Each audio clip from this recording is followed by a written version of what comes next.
Bien. Alors, bonsoir à toutes. La sikha qu'on va étudier aujourd'hui, c'est la parashat Nitzavim. C'est la troisième sikha du Chelek Yutet dans le projet d'écouter Sirot. Alors, si vous êtes à côté d'un chitat, ça serait super. Sinon, je lis à voix haute le pasuk et je l'explique.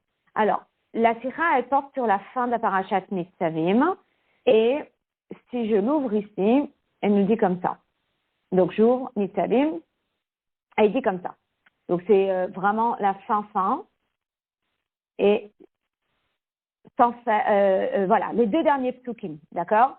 Il dit comme ça. Haïdoti bachem hayom, je prends en témoin aujourd'hui, et hashamaim et haaretz, le ciel et la terre. Donc, c'est Moshe Rabbeinu qui va quitter ce monde, d'accord? Et il dit comme ça. Je prends en témoin aujourd'hui le ciel et la terre. Hein? Et il dit, Hachayim vehamavet, Natati, lefanecha, vous le retrouvez dans la sikha elle-même, dans le premier paragraphe. La vie et la mort, hein, je place devant toi. Habracha vehaklala, la bénédiction et la malédiction. Et après il dit, uvacharta bachayim, et tu choisiras la vie. Les ma'an tichye, afin que tu vives, ata vezaracha, toi et ta descendance. Les ahava et Hashem Elokecha, tu vas vivre pour aimer Dieu. Lishmoa bekolo, pour écouter sa voix, ou le dafkabo, et pour s'attacher à lui. Kihu chayecha, parce que Hashem c'est ta vie. Ve'orech yamecha, et c'est lui qui permet la longévité de tes jours. La shevet ala adama, pour rester sur cette terre, Asher nishpa Hashem lavotecha, que Dieu il a promis à tes pères, l'Abraham, Yitzhak et Yaakov, la tête lahem, de les donner à Abraham, Yitzhak et Yaakov. D'accord? Maintenant, finalement, ce que je retiens, c'est que Dieu il prend à témoin le ciel et la terre, et je retiens que Moshe Rabbeinu, eh bien, il nous dit, il y a la vie, il y a la mort, il y a le bien, il y a le mal. Moi, je te dis, uvacharta bachayim, tu choisiras la vie. Pas très compliqué. Est-ce qu'il y a quelque chose dans le pasuk qui est difficile à comprendre? Non. Et finalement, eh bien, Rashi est quand même ici. Et le dernier Rashi de la paracha, il figure dans la sikha. Et qu'est-ce qu'il dit le dernier Rashi? Eh bien, le Rabbi va diviser le dernier Rashi en trois parties. Et il dit comme ça. Ubacharta bachayim, Hezi Rashi gimel inyanim, Rashi rapporte trois notions. Donc, on est dans la sikha, je commence sur le texte. On est page 274, Aleph. D'accord? Ça dit dur, hein? Et il dit trois notions. Il dit, qu'est-ce que c'est Bacharta bachayim? Pirouche, l'explication. Ou Bacharta bachayim, Ani more lachem, je vous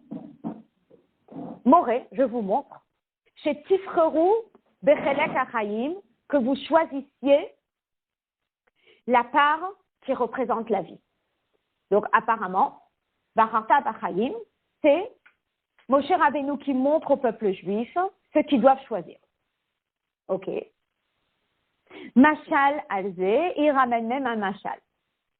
Et c'est quoi le machal? Qu'Adam a Omer livno, c'est comme un père qui dit à son fils, Bechar lecha chelek yafe benachalati, choisis la plus belle part de mon héritage, ou ma'amido al chelek hayafe, et il le place devant la plus belle part, ve Omer lo, et il lui dit, et ze beror lecha, choisis cette part pour toi.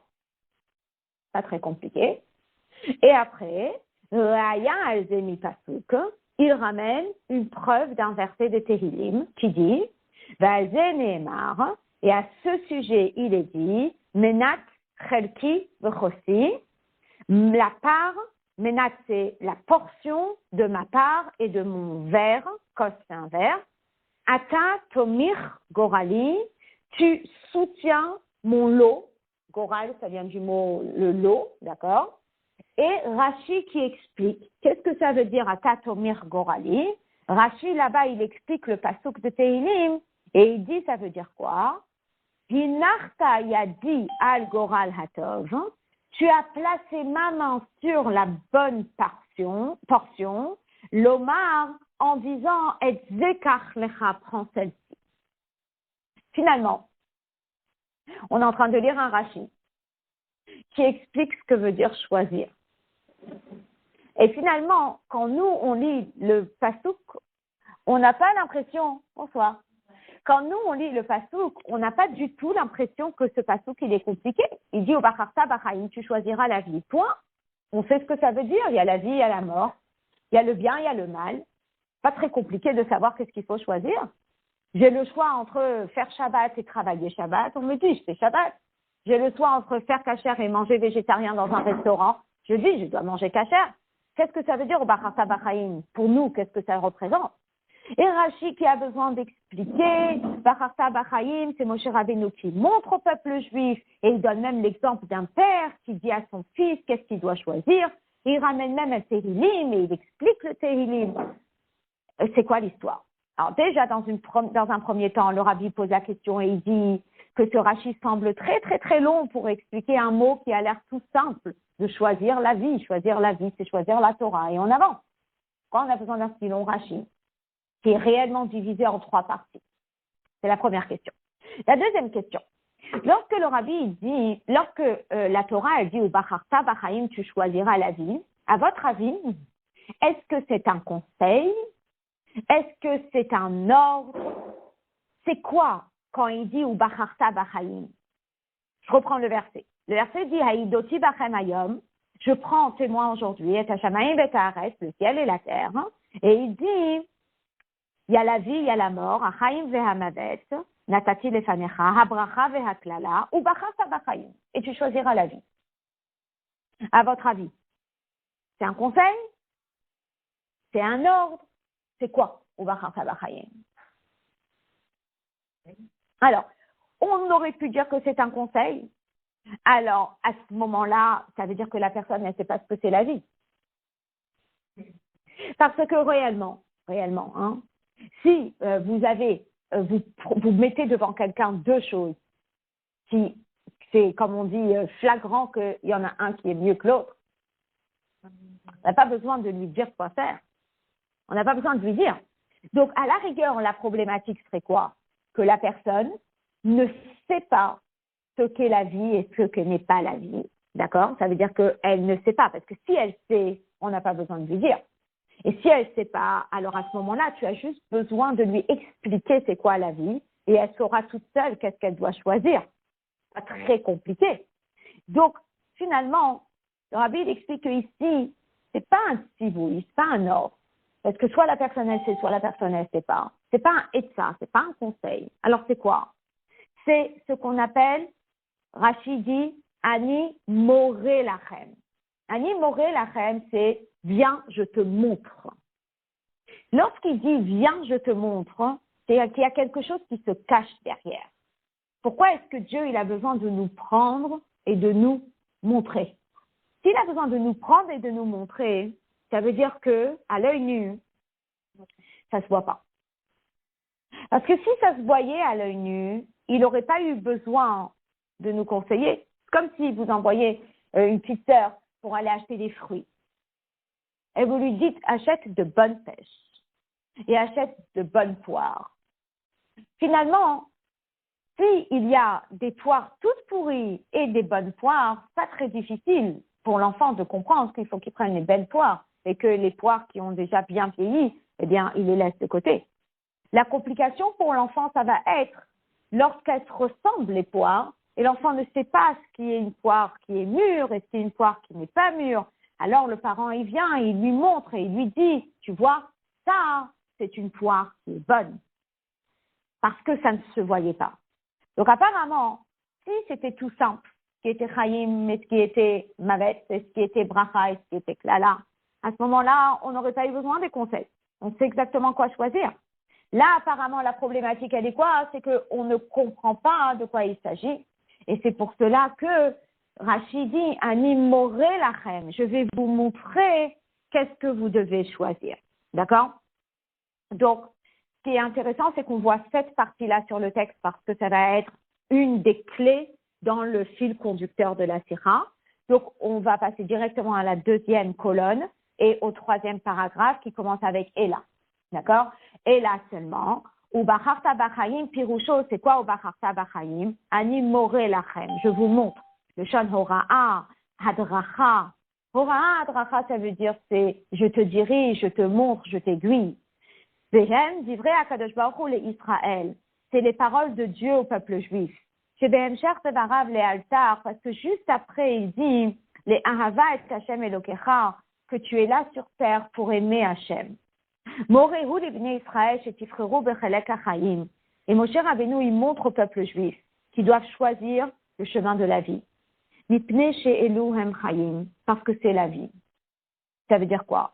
Kevan shelo bechol et ro'eh ha'adam beinei basar shehachayim tluyim betov. On vit dans la vie des moments où parfois on n'arrive pas à connecter la vie et le bien. Il y a des personnes qui font tellement de mitzvot et qui sont tellement exceptionnelles.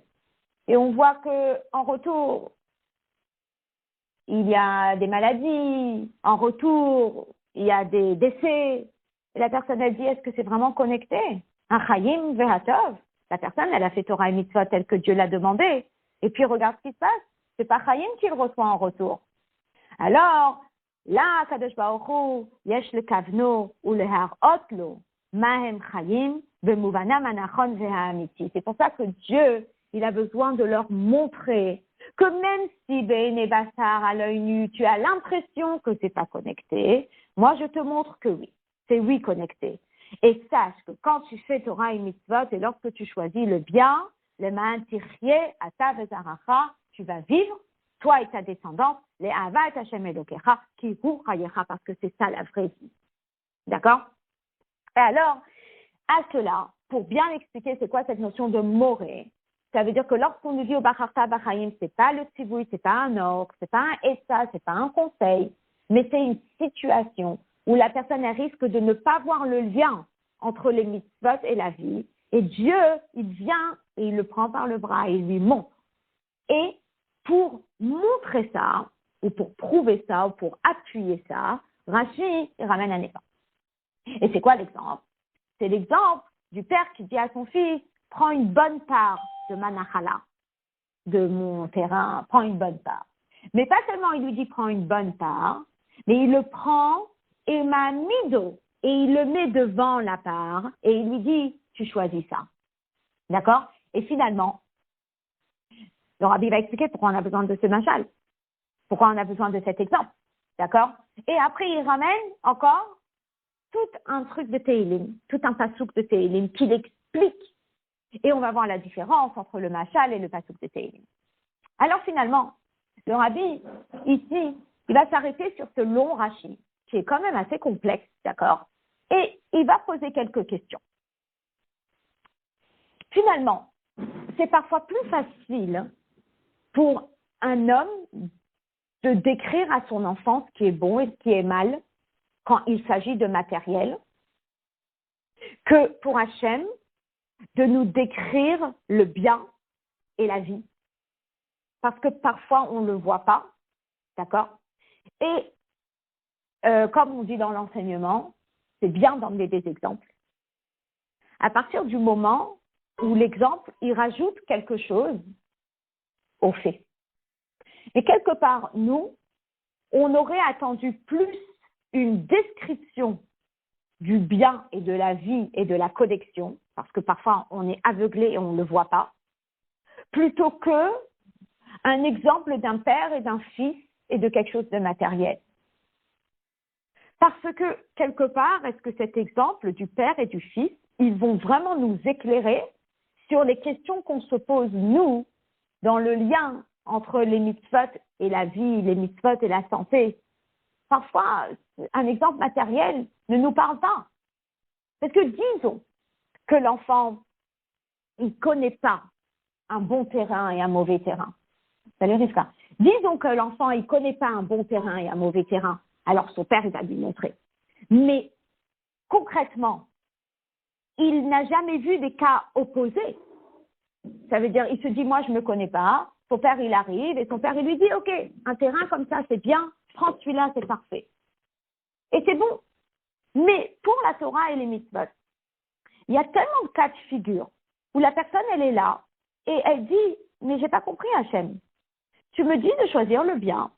Tu me dis de choisir la vie. Mais est-ce que c'est vraiment connecté? Moi, j'ai l'impression que c'est les Rechaïm qui gagnent, que c'est les gens qui sont pas dans Torah et Mitzvot qui ont le bonheur. Il y en a qui ont des commerces qui marchent très bien et qui ont de belles familles et qui ont une belle parnassa. Et j'ai l'impression parfois que le rat, il emmène aussi la vie pour ces gens-là. Et la petite personne qui habite dans les campagnes et qui vit jusqu'à 105 ans et 110 ans, et l'autre qui est décédé à, je ne sais, à 60 ans alors qu'il était dans la Torah et dans les mitzvot, la personne, elle peut se poser des questions. Alors le rabbi va poser la question et il va demander, pour le gashmi, c'est parfois plus évident que pour le ruchni, pour le spirituel. Et en quoi est-ce que ce machal, il va rajouter une explication? Et après, si vous regardez dans le machal, il y a quand même plusieurs étapes dans le machal. Regardez le machal, si on le relit, il dit comme ça. Numéro 1, le père, il dit à son fils, Bechar lecha chelek yafé, benachalati, prends une belle part. Après, il lui dit, viens avec moi, je vais te montrer. Il le prend sur le terrain et il lui dit, tu vois, ce petit carré là-bas, c'est un bon carré. Fertile, il est bon. Et après, il l'approche et il lui dit, ah, c'est celui-là que tu vas prendre. Ça veut dire qu'il y a des étapes dans l'histoire. Et concrètement, qu'est-ce qu'elle vient nous apporter, ces étapes? Pourquoi est-ce que c'est tellement important que Rashi, il rapporte cet exemple? Est-ce que cet exemple, il nous apporte quelque chose par rapport à notre contexte à nous qui est spirituel? Deuxièmement, l'exemple, il a l'air extrêmement détaillé. Pourquoi on en a besoin? Et est-ce qu'on le retrouve dans les psukim? Ces détails. Que moi, dans les psukim, je vois au Bacharta Bachayim, point, tu choisis la vie. Je vois pas tous ces détails. Dieu nous prend, Dieu nous montre, Dieu nous dit choisis ça. Vous savez, ça me rappelle un petit peu les enfants qui sont invités à un mariage et ils ont jamais été se servir tout seul à un buffet dessert. Alors ils disent à leur mère, qu'est-ce que je prends? Et la mère, elle dit, prends ce gâteau, il a l'air trop bon. Et l'enfant qui est un peu perdu, alors la mère, elle va avec lui et elle lui dit, tiens, prends ce morceau. Et l'enfant, il choisit ce morceau. Bon, tout ça, tous ces détails. Alors finalement, je vous donnerai un autre exemple. Alors finalement, pourquoi tous ces exemples? Et après, est-ce que c'était nécessaire de ramener le Teilim? Et c'est très intéressant le Teilim. Parce que le Teilim, il dit pas comme Moshe Nehemar, comme c'est écrit dans le Teilim, genre le Teilim, c'est un appui pour ce qu'on vient de dire, mais il dit Ve'alze Nehemar. Quasi, il y a un enseignement dans Teilim qu'on va retirer et approprier ici, et apporter ici. Et donc, on va expliquer c'est quoi ce Teilim. Et il y a beaucoup de nuances dans ce Teilim, où Dieu, il met la main sur le lot et il dit, prends celui-là. Et le rabbi va jouer sur les verbes qui sont employés et tout le contexte, le rabbi va expliquer. Alors finalement, on revient à notre case départ et on revient à notre première question. Pourquoi un si long Rashi? Pourquoi un si long Rashi avec tellement de détails, avec un machal complexe qui n'a pas l'air de nous faciliter l'explication et le sens? Pourquoi tout ça? Alors en réalité, le rabbi nous explique parce que toi, tu as lu les 2 derniers psukim de la paracha. Mais quelqu'un qui a étudié Kritat de ce jour-là et qui a commencé Shvi'i, en réalité, il a une grande question. Et c'est quoi la question? C'est que quelques versets plus haut, regardez ce qui est écrit. Juste quelques versets plus haut. Dans le pasuk Tetvav, il est écrit Re'e natati lefanecha hayom et hachayim ve'et hatov et hamavet ve'et hara. Quelques versets plus haut, Dieu, il avait déjà dit, Moshe Rabbeinu, il avait déjà dit au peuple juif, regarde, je mets devant toi aujourd'hui la vie, le bien, la mort, le mal. Asher anochi metzavecha hayom, je t'ordonne aujourd'hui, le'ahava et Hashem Elokecha, d'aimer Hashem son Dieu, l'alechet bidrachav, de suivre son chemin, les shmor mitzvotav v'chokotav u'mishpatav, de respecter toutes ces mitzvot, ces chukim, ces mishpatim, v'chayita v'ravita, et grâce à ça, tu vivras, grâce à ça, tu seras multiplié, ou v'eracha Hashem Elokecha ba'aretz asher atava shama l'erishta, et il te bénira dans cette terre où tu vas. Ve'im ifnei lebavecha, et si que Dieu préserve, tu t'éloignes, et tu ne suis pas, alors je t'ai déjà prévenu que tu ne pourras pas tenir longtemps sur cette terre. Et après, qu'est-ce qu'il dit? Il continue et il dit, je prends en témoin le ciel et la terre, et voilà la vie et la mort, et abracha ve'aklala, la bracha et la klala, ou bacharta b'chaim, et tu choisiras la vie. Alors, quelle était la question de Rashi? La question de Rashi, c'est que notre passouk sur lequel est basée la Sikha est une réelle répétition de ce qui vient d'être dit 3 psukim plus haut. 3 psukim plus haut, il dit, je te mets devant toi le bien, la vie, le mal, la mort, et 3 psukim plus tard, il répète la même chose. Et c'est là la question de Rashi, et c'est la raison pour laquelle il y a toute cette explication. Et donc, le Rabbi va expliquer. Donc, j'ai fait toutes les questions à l'oral. C'est une très longue sira, donc il a fallu que je fasse des tris. J'ai fait toutes les questions à l'oral. Je suis haute d'Alet. C'est la page 275. Vous l'avez? Ve'abi basé, voici l'explication. Je veux piroucho par Rashi liyashet kushia ala katuv. C'est qu'en réalité, dans son explication, Rashi, il vient répondre à une question.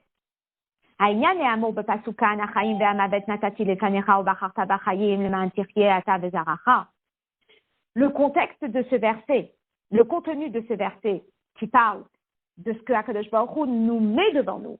Il nous met devant nous la vie, la mort, et il nous demande de choisir la vie, ou il nous propose de choisir la vie. Nehemar kvar u bepratiyut le'el bekatu a déjà été dit quelques versets précédemment. Et avec les détails. Re'e, natati, lefanecha, hayom, et achayim, et atov, et amavet, et atara. Ve'achat bazehu.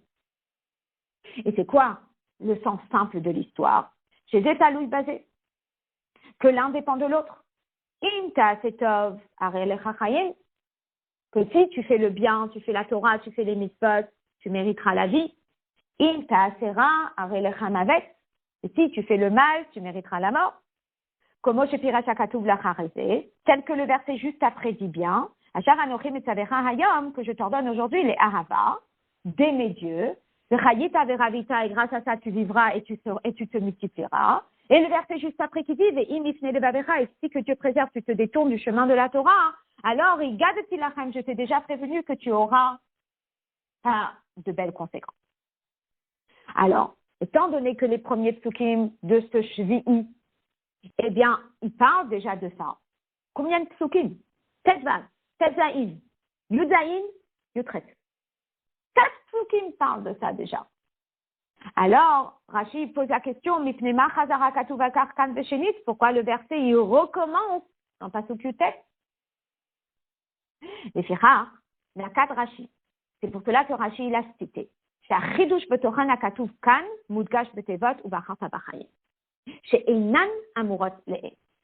Parce que si on regarde, certes, le contexte il est entièrement répété, mais il y a 2 mots qui ne sont pas cités dans les 4 premiers psukim et qui ne sont cités que dans le 5e. Et c'est quoi? Ubacharta b'chayim. Tu choisiras la vie. C'est quoi le chidouche? Et il dit Rashi Machal, Rashi il a eu besoin d'en ramener un Machal. Adam Omer Livno, c'est comme un père qui dit à son fils, choisis une belle part, mais il ne se suffit pas de dire choisis une belle part, Ma'amido achelek hayafé, il le met face à cette belle part, Veomerlo, et il lui dit, et zeberor lecha, choisis celle-là.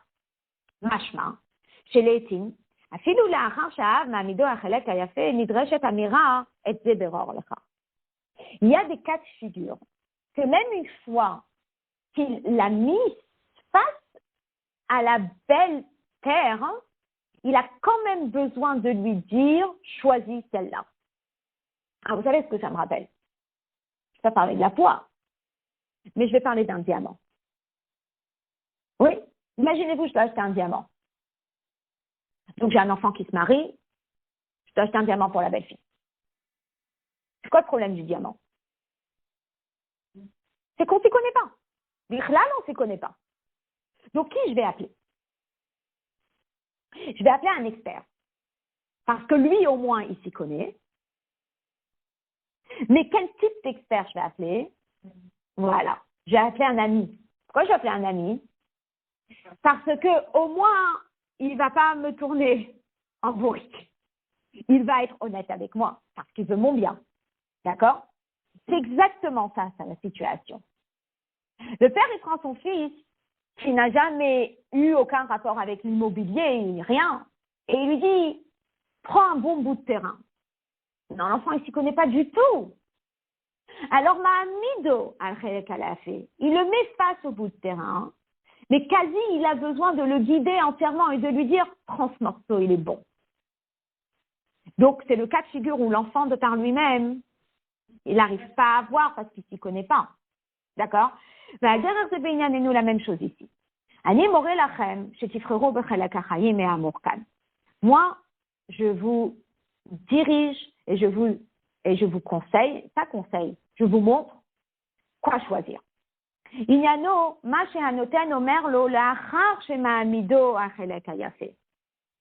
Lorsque il lui dit eh bien c'est après l'avoir après l'avoir mis face au terrain. C'est-à-dire,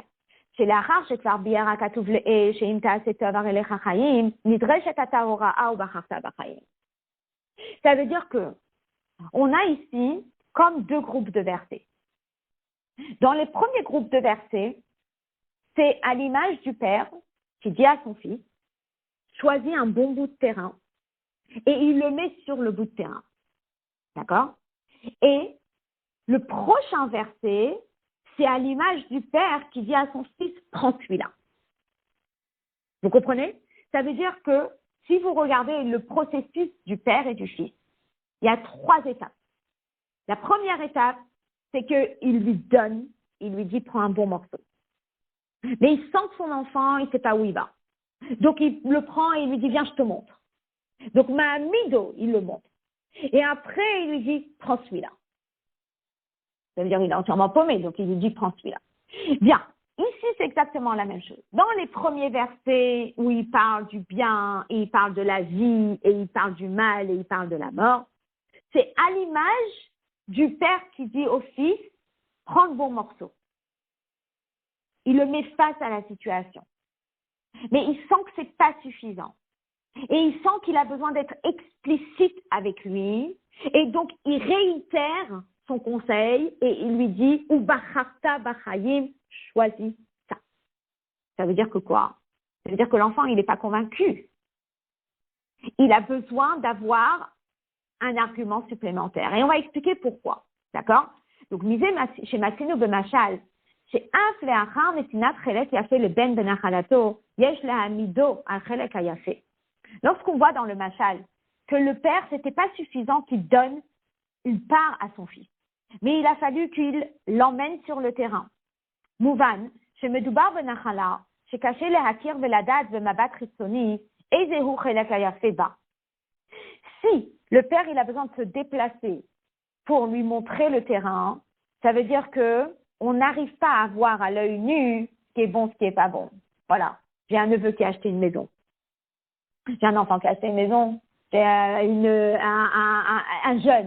un jeune couple qui vient d'acheter une maison. Ils connaissent rien. Ils n'ont jamais acheté de maison. C'est l'immobilier. Alors ma belle-sœur, elle arrive sur le terrain et elle dit à son fils, mais dis-moi, tu as remarqué dans la terre qu'il y a des trous comme ça? Non, le fils, il a acheté cette maison. Il a demandé à 15 000 personnes. Mais personne n'a repéré qu'il y avait des trous dans la terre. Et la mère, elle arrive et elle dit, mais je sens qu'il y a quelque chose de bizarre dans la terre. Finalement, eh ben, c'était comme des sortes de rats qui sortaient de là. Il n'a pas vu. Il ne connaît pas. Il a fallu que sa mère vienne et voie le terrain pour dire, je sens qu'il y a quelque chose qui est bizarre ici. Donc, si vous voulez, cette notion ici, c'est que Bemabat Achitsoni, extérieurement, il n'est pas capable de voir. Et il a fallu que le père il se déplace et qu'il lui dise, ce morceau, c'est un bon morceau. Mais c'est même pas suffisant. Après, il a eu besoin de lui dire, prends celui-là. D'accord? Donc, il y a quand même des étapes. Ou basé, je vois, Dam Adiouk, Bemachal Kadam Aomer Livno, Velo le Chavero. Et alors, dans le crochet, le rabbi, il explique que je vous ai dit à l'oral tout à l'heure, que je vais répéter. C'est qu'en général, il y a deux choses qui sont très importantes. Pourquoi il donne l'exemple d'un père et d'un fils? Parce que le père, du fait que c'est son terrain, il est expert, il connaît son terrain. Et étant donné que c'est son fils, alors il va lui donner le meilleur. Donc là, il a ramené un exemple d'une situation où le père, il connaît exactement le contexte et l'enfant, il lui fait entièrement confiance parce que c'est son père et il se dit, mon père, il va me donner le meilleur. On retrouve les mêmes choses dans les perruques. On va acheter une perruque, on peut dépenser de l'argent et on se dit, mais je ne m'y connais pas, tout ce que je veux, d'où est-ce que je suis censée savoir? Cette perruque, elle est bien, cette perruque, elle n'est pas bien. Alors, chez qui je vais aller? Je vais aller chez une coiffeuse qui est experte, mais qui m'aime aussi et qui a envie que j'ai le meilleur avec ce que je peux lui apporter financièrement. Cette notion, eh bien, on la retrouve dans le machal. D'accord? Et donc, c'est Benimshal. On va le lire directement dans le Nimshal. C'est la deuxième colonne, le deuxième paragraphe. Dans le Nimshal, c'est pareil. Benoga, la Kadosh Baruch Hu, Bnei Israël. Dans cette relation entre Dieu et le peuple juif. Que dès chez Bnei Israël, Yakiru ve'yed'u, chez Hachayim ve'hatov ze'talui bazé. Pour que les Bnei Israël, ils comprennent et ils soient convaincus que la vie et le bien, ils dépendent l'un de l'autre.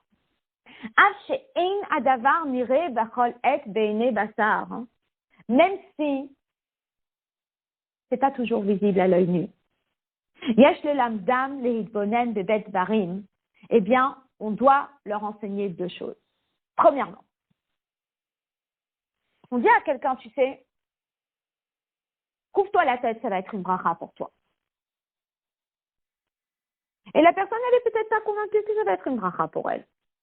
Elle voit plutôt des contraintes, des maux de tête, ça grasse, c'est cher, c'est chaud, je sais pas. Elle voit peut-être pas le bien qu'il y a dedans. Alors on lui dit, écoute, je te dis que c'est du bien. Dis d'où tu sais que c'est du bien. D'où je suis convaincue que c'est du bien. Je suis dans la Torah, je suis dans les mitzvot, ça va t'apporter tout le bonheur. Mais qui dit que ça va m'apporter tout le bonheur? D'où j'ai la garantie de ça? Alors on dit, tu sais, regarde d'où ça vient. Ça vient de où? Ça vient de la Kadosh Baruch Hu. Si ça vient de la Kadosh Baruch Hu, c'est l'expert. C'est lui qui a créé le monde. Et c'est lui qui a créé la vie. Donc si c'est lui qui a créé la vie, c'est sûr que quoi, hein? C'est sûr qu'il sait que s'il te dit que ça t'apporte la vie, ça t'apporte la vie. Donc c'est comme si je vous disais, vous allez chez le médecin hein, et il vous donne un traitement pour guérir. Il dit, d'où je sais que ça va me guérir? Il dit, parce que sinon, je t'aurais emmené chez le marchand de fruits et légumes. Si je t'emmène chez le médecin il connaît. Et s'il dit que ça va guérir, ça veut dire que ça va guérir. Akadosh Baruch Hu, il a créé le monde. Akadosh Baruch Hu, il sait ce qui est bon pour la personne. C'est lui confiant. C'est un expert. Prise de conscience. Et donc, il dit comme ça. Haolam unachalati, shala Kadosh Baruch Hu. Le monde, c'est la propriété de Dieu. Boré olam umanhigo. Il crée le monde et c'est lui qui le dirige. Velachet hu yodea mahi aderech hanechona lechayim. Dieu, il sait c'est quoi le chemin qu'il faut pour la vie. D'un autre côté, quand on regarde, c'est l'exemple de qui? Du père, qui est expert, parce que c'est son terrain, et le fils. Et il veut le bien de son fils. La même chose. Bnei Israël en banim shel HaKadosh Baruch Hu. Banim atem la'Hashem Elokecha. Nous sommes les enfants de Dieu. V'lachen yocholim hem liot smuchim ubetuchim bechar shakadosh Baruch Hu doresh rak et tovatam. Donc c'est pas possible qu'il y ait du mal qui sorte de ça. C'est évident que ce sera du bien. Alors qu'est-ce qu'il nous reste à faire? Eh bien, il nous reste à chercher le bien dans l'histoire. Parce que c'est sûr que c'est le bien. Aval, ma'achar shesov kol sof, eina mekaber roe bene basar et chelek hayafeh. Mais étant donné que finalement, la personne, il y a des cas de figure où il ne voit pas le bien dans ça. Le sommaire a livré un hôtel. Et il est juste en train de compter sur la personne. Moi, je ne vois pas la beauté de ce diamant. Je suis le client, je suis l'ami, je ne vois pas la beauté de ce diamant. Pourquoi je l'achète? Parce que je lui fais confiance. Mouvan, chez un hôtel mistapek b'ma'amido achel kayafé. Alors, étant donné que il sait que je ne m'y connais pas du tout et que je ne vois pas la beauté de ce diamant, alors est-ce que juste il me dit j'ai un diamant pour toi? Non. Et la roue aussi, mais ma'amido achel kayafé. Il me dit ok, tu sais quoi? Je vais te l'emmener, je vais te le montrer. Il envoie la photo. Il y a un truc en plus. Mais pourquoi il y a un truc en plus? Parce qu'il sent que je m'y connais tellement pas qu'il a besoin de me rassurer. Ve'omer lo. Et la roue aussi pour mes arrêts à mes kabel. Il rajoute des arguments pour rassurer la personne. Ve'omer lo beshenit. Et il lui dit dans un deuxième temps, chez Yikar et Chelekayafé, prends celui-là. Ve'zoya usafa ve'omer lo et ze veror lecha. Et c'est là la Hosafa qu'on retrouve dans l'avant-dernier passouk de la paracha, lorsqu'il lui dit Ubacharta Bachayim, c'est la dernière étape, Ubacharta Bachayim. D'accord? Donc, j'appelle la coiffeuse, je lui dis, t'as une perruque pour moi? J'ai une très belle perruque pour toi. J'arrive comme ça, et elle me l'envoie à la poste et je la reçois. Même si je fais confiance, elle sent que je m'y connais tellement pas, que finalement, elle va me faire venir chez elle. Ma amido, elle me met là, et elle me montre, elle me dit, tu vois, il y a cette perruque, tu vois, il y a cette perruque, tu vois, il y a cette perruque. Et moi, je suis là, je dis, mais je m'y connais pas. Et elle me dit, fais-moi confiance, prends celle-là. Quand elle finit cette phrase en me disant, fais-moi confiance, prends celle-là, ça veut dire, je sens que quoi? Qu'elle m'a rassurée. Oui, ça, ce sont des exemples de notre quotidien, où on est entièrement aveuglé. Et la personne qui nous donne quelque chose, numéro 1, on va aller chez un expert. Et numéro 2, l'expert, il a besoin de nous rassurer parce qu'on ne s'y connaît pas. Si on s'y connaissait, il n'aurait pas eu besoin de nous rassurer comme ça. La même chose ici.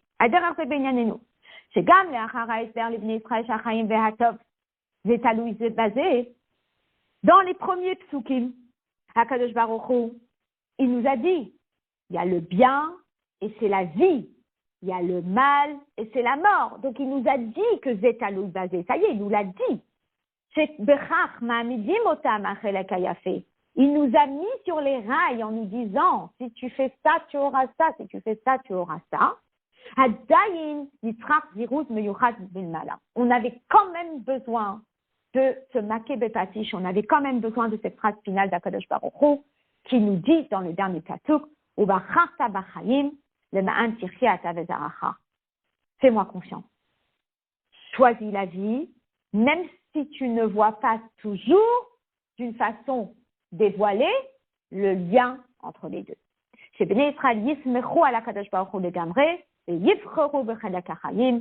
Béné Israël fassent confiance en Dieu et qu'ils choisissent le bon chemin. Une personne qui est là et elle dit, mais si je fais ce travail, je vais recevoir que cette somme d'argent. Et si je fais un autre travail qui n'est peut-être pas dans la Torah, je vais recevoir beaucoup plus. Alors peut-être que c'est ça le vrai Chaïm. Et Dieu qui lui dit, reste là-dedans, fais-moi confiance, tu auras ce dont tu auras besoin. On a besoin d'avoir une vraie émouna, on a besoin d'avoir une vraie confiance. D'accord? Alors, après, évidemment, mais tout ça, on nous dit que pour l'exemple du père et du fils, c'est quelque part beaucoup plus facile. Pourquoi c'est beaucoup plus facile pour le père de convaincre son fils? Parce que, un, c'est concret. Et deux, c'est vérifié. Je sais, cette coiffeuse, elle connaît ses perruques. Et elle est experte, ça veut dire que quoi? Ça veut dire qu'elle a fait sa réputation. Donc, les gens savent que quoi? Que quand tu vas chez elle, tu as une perruque et tu ne seras pas déçu. Donc, finalement, ton expertise a été prouvée une fois, a été prouvée 2 fois, a été prouvée 3 fois, a été prouvée 4 fois. Alors, finalement, la personne, elle lui fait entièrement confiance quand elle va là-bas. N'est-ce pas? Mais pour Akadosh Baruch Hu, est-ce que ça a été vérifié? Alors, il y a des personnes qui vont te dire, non, moi je vais te prouver le contraire. Regarde cette personne, elle a fait Torah et Mitzvot, elle a eu tellement de souffrance. Elle a eu fait Torah et Mitzvot, elle est morte jeune. Elle a fait Torah et Mitzvot, elle a eu ça. La personne, elle est là et elle est déstabilisée. Et elle dit, est-ce que c'est vraiment vrai? Donc, le Rabbi dit que pour l'enfant et le parent, c'est beaucoup plus, comment on dit, clair et justifié. Mais pour Akadosh Baruch Hu, c'est pas si simple que ça. Et le pas si simple, je vais vous le lire ici. Il dit, alors je passe dans le vase, le dernier paragraphe de la colonne. Maché Enken ben Nimshal, dans le Nimshal, pour Dieu et le peuple juif. Pas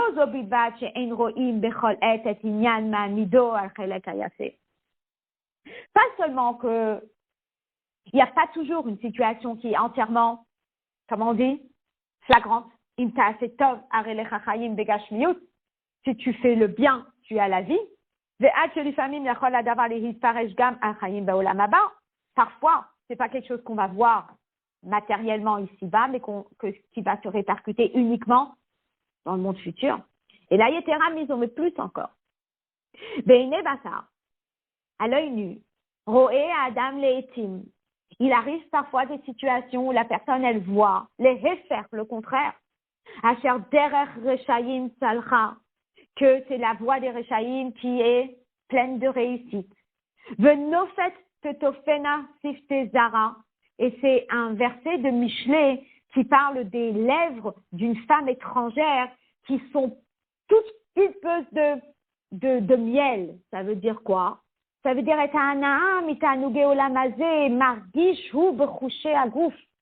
que les plaisirs matériels débordent chez cette personne. La richesse, l'abondance, le bonheur, le ilou. Le fait qu'à la fin de l'histoire, ça va être amer.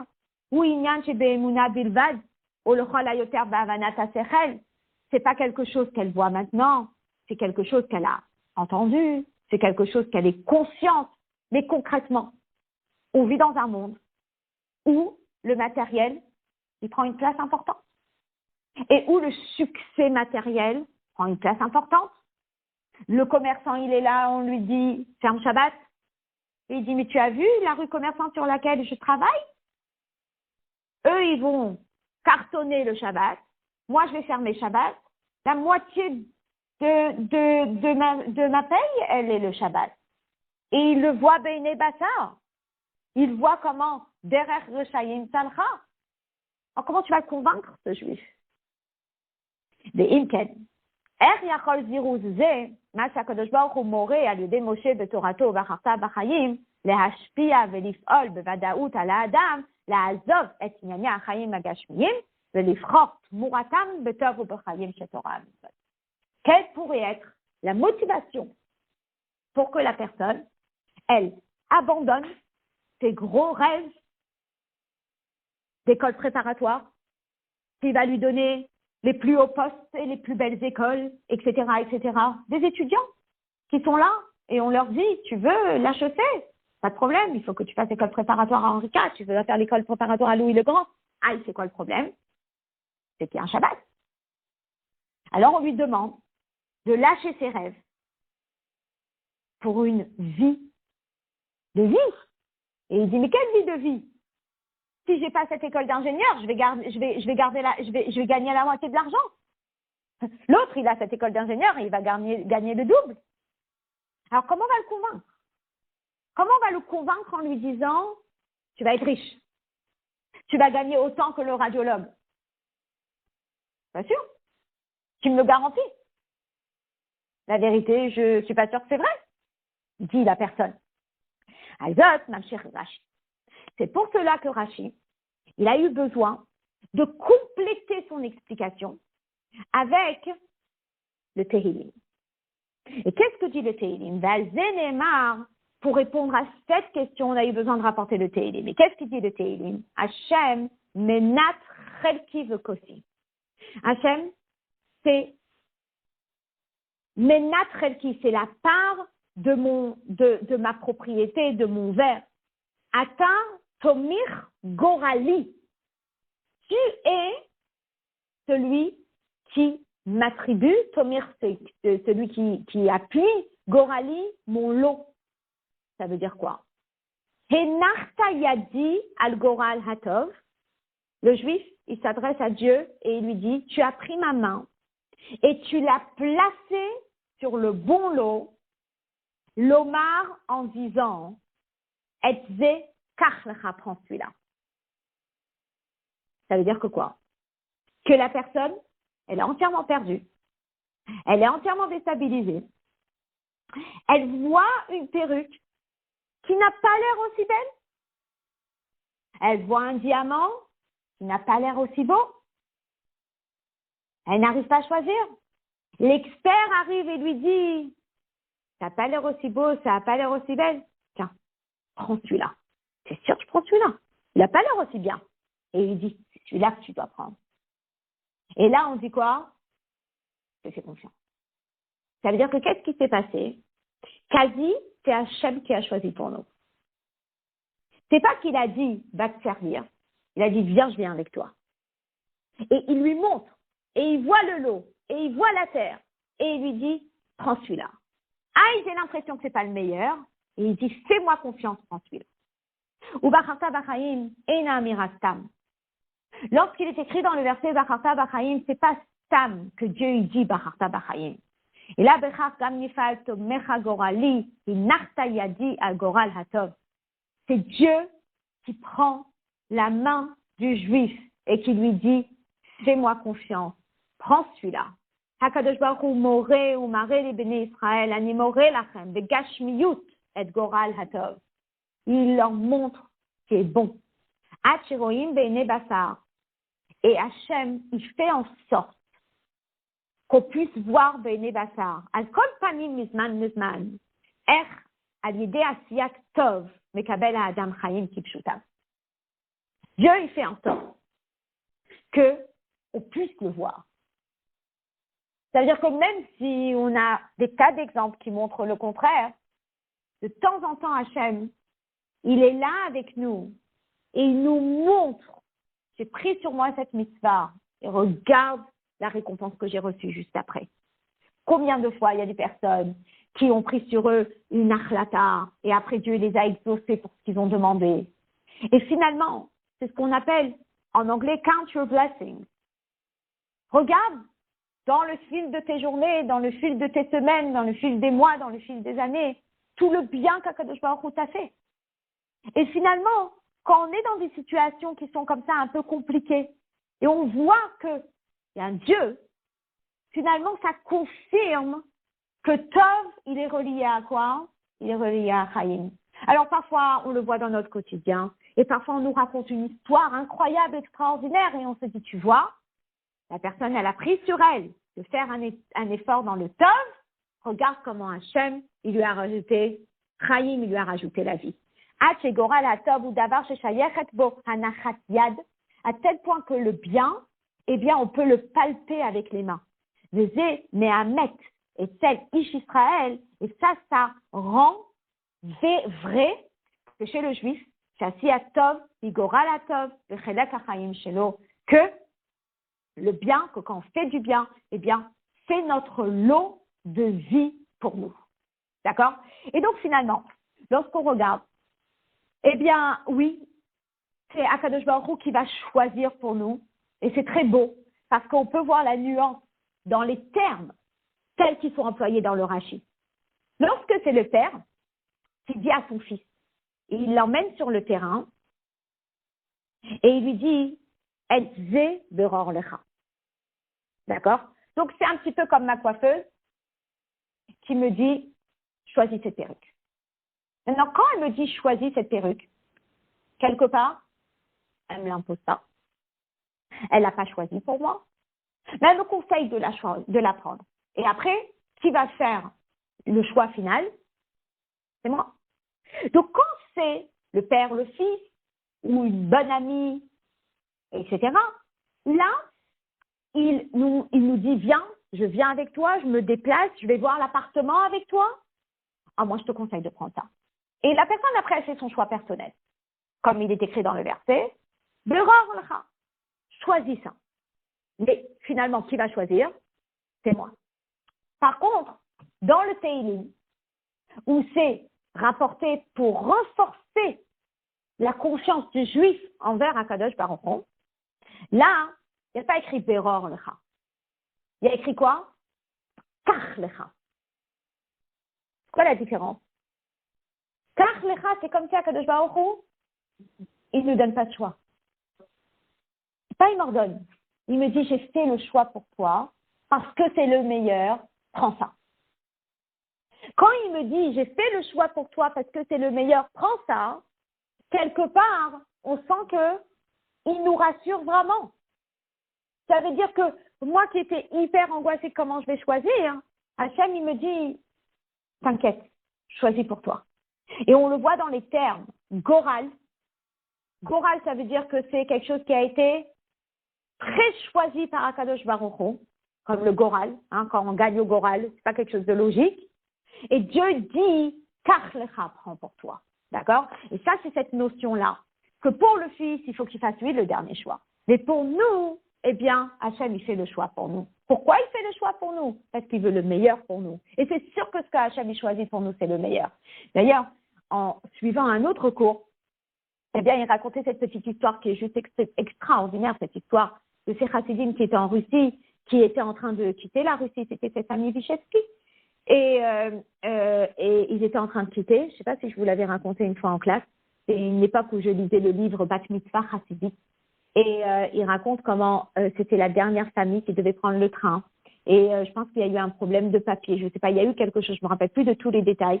Et finalement, le temps que les choses s'organisent, ils étaient sur le quai et ils ne pouvaient pas finaliser certaines petites choses avant de monter sur le quai, sur le train. Et c'était le dernier train. Et qu'est-ce qui s'est passé? Ils ont raté le dernier train. Et là, le père, il se tourne vers sa famille et il dit à la famille, c'est qu'on avait encore quelque chose à faire ici. Ouais. Et finalement, cette histoire, elle a été racontée sur ce groupe et je me dis, c'est incroyable. Parce que Akadosh Baruch Hu, il nous dit, Ubacharta bachayim, tu choisiras le bon chemin et ça, c'est ta vie. Et je te le promets et je te le garantis, c'est moi qui fais le gâteau, c'est moi qui connais. Finalement, si on fait confiance à Kadosh Baruch Hu, on tourne entièrement notre façon de réfléchir. Et on se dit, ça ne peut être que du bien.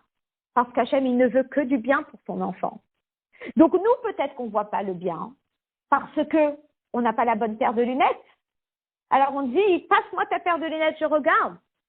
Et la réaction du père à ses enfants était, on a encore quelque chose à faire ici, c'est pour ça qu'on n'a pas pris le train. Et ça, c'est quand même quelque chose de très, très, très, très fort qui nous fait prendre confiance que Tov, c'est toujours Chayoum. Et si on ne le voit pas, de temps en temps, Hachem, il nous le montre pour qu'on en soit rassuré, mais c'est toujours comme ça. D'accord? Bien. Donc, le reste, après, le Rabbi parle de tout ça dans un contexte halachique. Et après, dans le texte, et le Yud et le Yud Aleph, c'est une très très longue séra, hein, mais elle est très très très belle. Et du fait qu'il se fait tard, ce que je vais faire, c'est que je vais expliquer le reste de la séra à l'oral. D'accord? Alors, une fois que le Rabbi a expliqué tout ce concept-là, après, le Rabbi va rentrer dans les Yena Shel Torah. C'est quoi Yena Shel Torah? Yena Shel Torah, ça veut dire qu'il va reprendre toute cette séra et tout ce Rashi, et il va aller dans les profondeurs. D'accord? Donc finalement, de quoi on parle dans cette séra? Dans un premier temps, dans le Machal, il parle du père qui dit à son fils, prends Chelek Yafé, prends la belle part, Baror lecha, et il lui dit, choisis-la. Oui. Et dans le Tehillim, il dit quoi? Il dit Goral Hatov. Il ne parle pas d'une part, mais il parle plutôt d'un lot sous forme de Goral, d'accord? Et il ne dit pas choisis-le, il dit ne t'inquiète pas, j'ai fait le choix pour toi. D'accord? Finalement, eh bien, on va parler un petit peu de la Bechira. La Bechira, c'est la personne qui choisit. Ok? On lui dit, il y a le bien, il y a le mal, il y a la vie, il y a la mort. Et c'est pas si noir et blanc que ça. On vit dans un monde matériel. Et parfois, c'est difficile de choisir. Est-ce que je choisis ce métier ou je choisis ce métier? Il y en a un qui rapporte plus, il y en a un qui rapporte moins. Il y en a un qui est plus dans la Kedusha, il y en a un qui est plus dans la Klippa. Qu'est-ce que je choisis?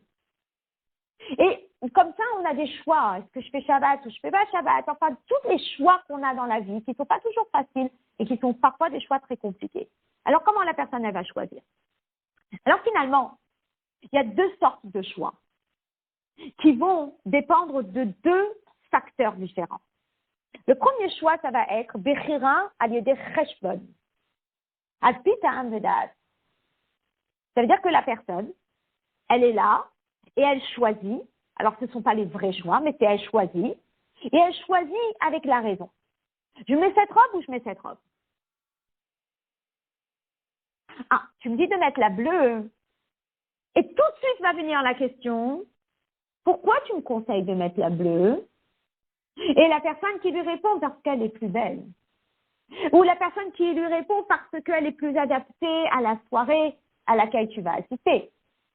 Ça veut dire que le choix, il est raisonné par une raison derrière, où il y a des avantages dans l'un, des avantages dans l'autre, des inconvénients dans l'un, des inconvénients dans l'autre, et finalement je choisis. Ça me rappelle un peu l'histoire d'un chinois, n'est-ce pas?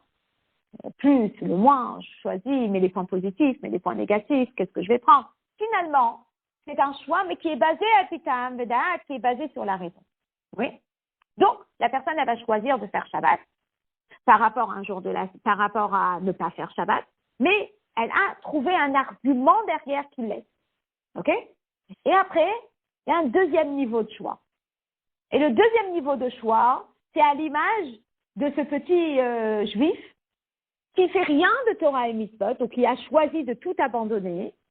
Mais quand arrive le moment où on lui dit « tu te convertis » ou « tu te convertis pas », eh bien là, c'est un choix qui ne dépend de rien parce qu'il se dit « ben non, mais je peux pas me convertir, c'est pas possible ». Et donc là, la façon qu'il a choisi, c'est quoi? C'est juste une évidence qu'il ne va pas se convertir. Pourquoi? Parce qu'en réalité, dans le fond, il est quoi? Il est un avec Hachem. Donc effectivement, dans les choix, il y a plusieurs sortes de choix. Il y a le choix au premier degré, il y a le choix au deuxième degré. Et si je vous demande en quoi ça va se distinguer, vous allez me dire, ça va peut-être dépendre de ce qu'il va choisir. S'il va choisir entre ce R-cher et ce R-cher, il va peut-être utiliser un raisonnement. Et s'il va choisir entre se convertir ou pas se convertir, là, ça sera Mitzad Ha'etzem, n'est-ce pas? Alors, le Rabbi, il explique, qu'est-ce qui va faire qu'une personne a choisi une chose ou une autre chose? Et c'est très fort, parce que finalement, il faut comprendre une personne qui a du mal à choisir. Il y a, évidemment, il est confronté à quelque chose de compliqué, d'accord? Pourquoi c'est compliqué? Parce que, quand vous demandez à quelqu'un, est-ce que tu préfères avoir un métier dans le rôle ou tu préfères avoir un métier dans le Kodesh? Ben, il dit, je suis désolé, mais si je suis dans le rôle, je gagne 10 000, et si je suis dans le Kodesh, je gagne 2 000. Ça veut dire que finalement, qu'est-ce qui l'attire? C'est la quantité qu'il va recevoir dans la Klippa qu'il n'aurait pas reçu dans la Kedusha. Donc finalement, ce qui se passe, c'est que la Klippa, c'est une abondance. Il y a beaucoup, beaucoup, beaucoup, beaucoup. Vous avez déjà réfléchi pourquoi il y a tellement de plaisir matériel et il y a tellement de choses dans la Klippa? J'arrive dans un magasin, il y a tellement d'habits pas news, il y a tellement peu d'habits news. À peine si j'arrive à trouver une tenue, alors qu'il y en a 10 000 qui sont pas news. Alors on nous dit parce que la Klippa, hein, c'est une lumière de Dieu qui est entièrement de fait maquif, elle est tellement extérieure, c'est que comme elle est superficielle, alors du coup, elle n'est pas limitée et du coup, elle est abondante. Mais c'est superficiel. Alors que la Kedusha, c'est une lumière de Dieu qui est beaucoup plus ciblée, et comme elle est plus ciblée, alors quoi? Eh bien, elle est moins abondante. Alors la personne, elle va dire, tu préfères un petit bout de foie gras ou tu préfères une tonne de saucisses? Et il y a une personne qui va dire, bah, attends, honnêtement, préfère un petit bout de foie gras qu'une tête de saucisse. Donc, quel était le raisonnement qui a cheminé dans la personne? C'est qu'il se dit, honnêtement, ok, peut-être qu'il y a l'abondance dans le chemin du rachat, et peut-être qu'il y a la hatzlacha dans le chemin du rachat. La seule chose, c'est que quoi?